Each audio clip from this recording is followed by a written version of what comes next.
Hi everyone, I'm Donna Jordan from Jordan Fabrics. You may not be able to tell on video, but it's finally very hot here in Southern Oregon. And every year when the heat comes, it reminds me of Christmas. And that's because, like most quilters that I talk to, I have to start my Christmas sewing in the middle of summer. If I wait till the fall to try to get my Christmas projects done, there's too many other holidays, there's too much going on, and I have almost no chance of getting those Christmas projects finished on time. So that's why today we're going to be making a quilt called Ribbon Candy. This is designed by Doug Lecco of Antler Quilt Designs, and it's got these really nice zigzaggy stacks of Christmas prints, and I just can't wait to get started. Now this is a jelly roll project, and all we need is one jelly roll, so I'm going to use this one that my husband Matt cut. These are Hoffman Christmas fabrics called Joyful Traditions. And then we need 2.5 yards of background, and I'm going to use this nice solid white. The first step is to open this up and pick out the strips we're going to use. Now there's 40 included here, but I only need 37. The pattern does show a nice blend of lights and darks, and so I'll probably take this one out because there won't be enough contrast between that and the background. And this one will probably go out. So these are the 37 that I'm going to use. And they all get cut to the exact same sizes. Now I can't give you the sizes that they get cut to because it's not my pattern. But I've made a lot of Doug Lecco's patterns before, and they're very easy to follow.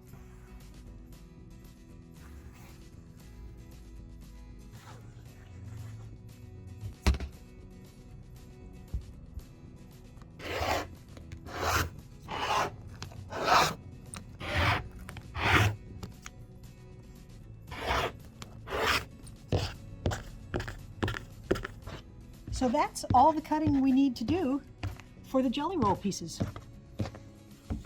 Now we're going to cut some pieces from the background.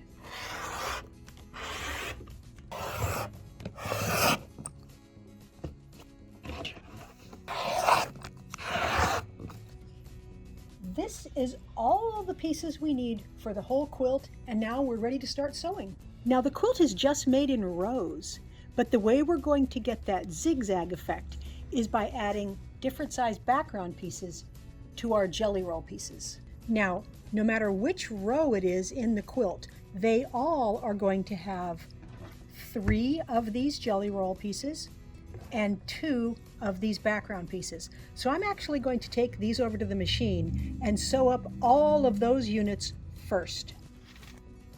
Start with one of the jelly roll pieces, then add one of the backgrounds. And all we're doing is using a careful 1/4 inch seam here. And then we're going to finger press all seams towards the jelly roll pieces, which is the darker color. Now add another jelly roll piece, and I'm not even going to look and see what color goes where. I'm just going to pick 3 different colors, and I know when I come to put the rows together, there's going to be a nice variety of colors. Now another background piece.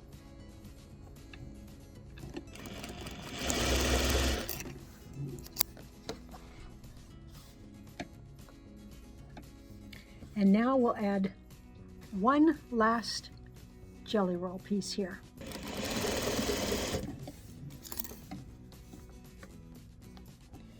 So what we've got is 3 jelly roll strips, 2 backgrounds. And I'm going to go ahead and do that with all of my pieces here. Even though we finger press them, I'm still going to want to iron those seams. So I'm going to flip it upside down, and I'm just going to briefly give a little steam to each seam. All we have to do now is add some different size pieces of backgrounds to the ends of these units, and that will give us our stair-step effect that we have in the pattern. So there's actually only going to be 4 different kind of rows, and most of them have a piece on each end, this first row only has a piece on one end, but once we sew these background pieces to this strip unit, they're all going to be exactly the same length. So I'm just taking this first row along with its background pieces over to the machine, and I'm going to set this row on my lap because they're too long to stay up there on the machine. So here's the first one. We'll take one of these.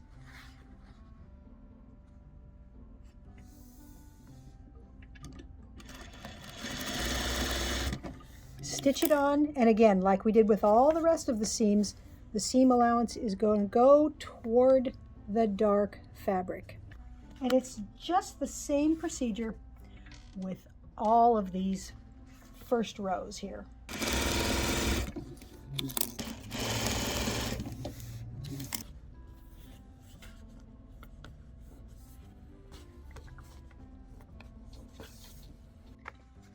The first row is all done. Now I'm going to do the same thing with the second row.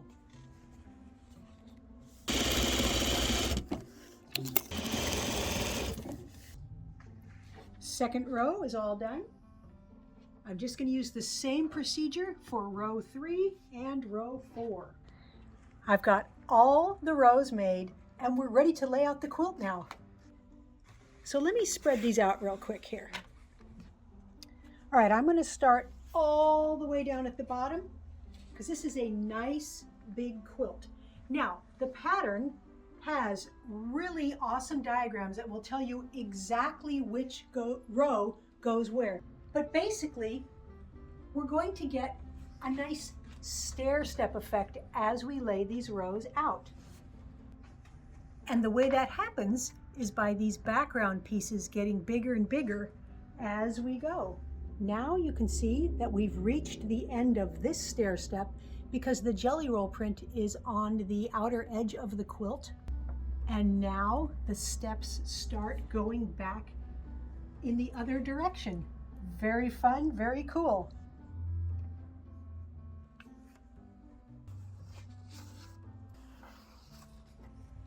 All right, the whole quilt is laid out now, and I didn't even look to see what row was going to end up where in terms of which fabrics ended up in which part of the quilt.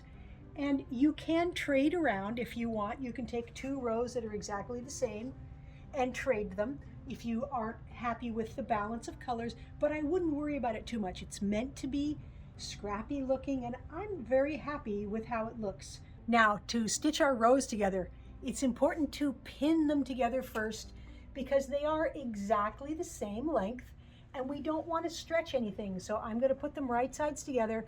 I'm going to put a pin at the beginning, then I'm going to go all the way to the far end.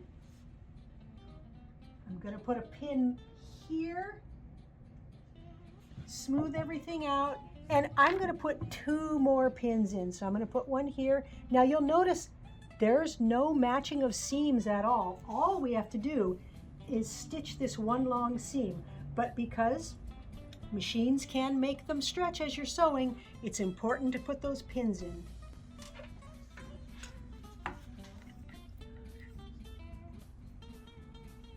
I'm going to line everything up, start stitching just for a couple of inches. Now we can go down to that first pin, and I'm just going to sort of pull it towards my stomach here, line up the edges, and keep going.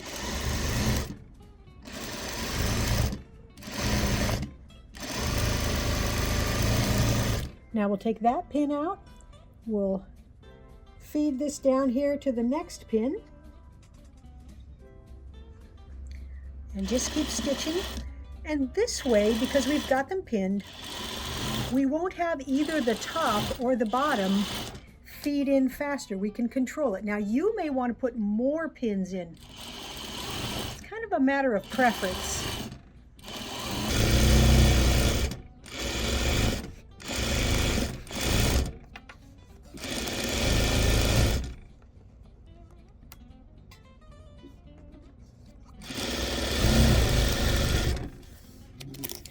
Now we're going to finger press the seam to one side. It's just easier for me to do it this direction.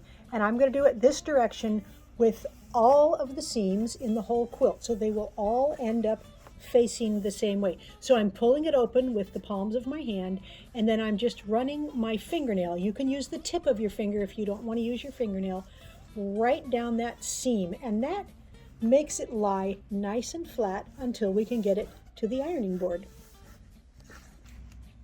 So I'm not actually going to iron it right now. I'm going to stitch together 1/4 of the rows, and then I will iron that section. Then I will make another quarter of the quilt, iron that section, make the 3rd quarter, the 4th quarter, and then put all the quarters together and give it one last pressing. The quilt top is all done, but before we load it onto the quilting machine, I want to talk a little bit about the backing and binding. Now, when you're making a quilt, you're concentrating on the top, you're concentrating on all the patchwork, but the backing, it's all over the back side. It's just as big as the top, and it is as important, but we don't spend that much time thinking about it. I like to use a larger scale print many times on the back of my quilt. This would look really pretty. It's big pine cones, and that would look really nice on this quilt. Here's another option. More of a solid, but its poinsettias all over. 3rd option would be these pine cones with a light backing. So I will just pick out a couple and see what do I think would look good on the back here. The other thing we need to think about when we pick our backing is our binding, because the binding needs to look good against the top of the quilt and against whatever backing we pick out. So we want to have a combination that looks good. So I usually use an almost solid for my binding. Here's a nice black one, here's a nice green one, and these would look good with these prints here. Now, I don't think I would put the black binding on the red, but the green binding on the red would look real nice. The green would look good with that one. I really like that combination because there's more contrast here between this and the quilt and this in the back than there would be with that black one. So I think these are what I'm going to go with for this quilt. I've got the quilt loaded up on the machine, and it's time to pick some thread. There's so many options here, and we have that large white expanse, so we could do a darker color if we like. So let's just look at the options here. This dark green one here, it's going to show up quite nicely in the light, won't show in the dark.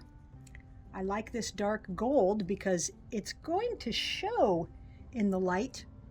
It's going to blend in there. This one won't show as much. It's just a lighter gold. It's going to be more subtle. There's a couple different red colors that would look good. And again, if you really want your quilting to show, you can pick one of these dark colors. Any of them are going to look really nice. I think I'm going to go with the darkest gold.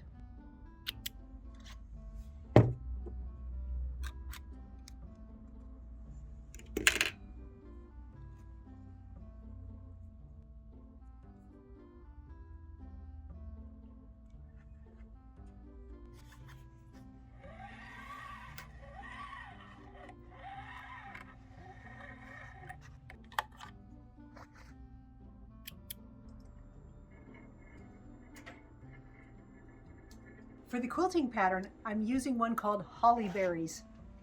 It's nice and Christmassy, and it's got these swirls and little berries, and that matches very nicely with the theme of the prints we're using in the quilt.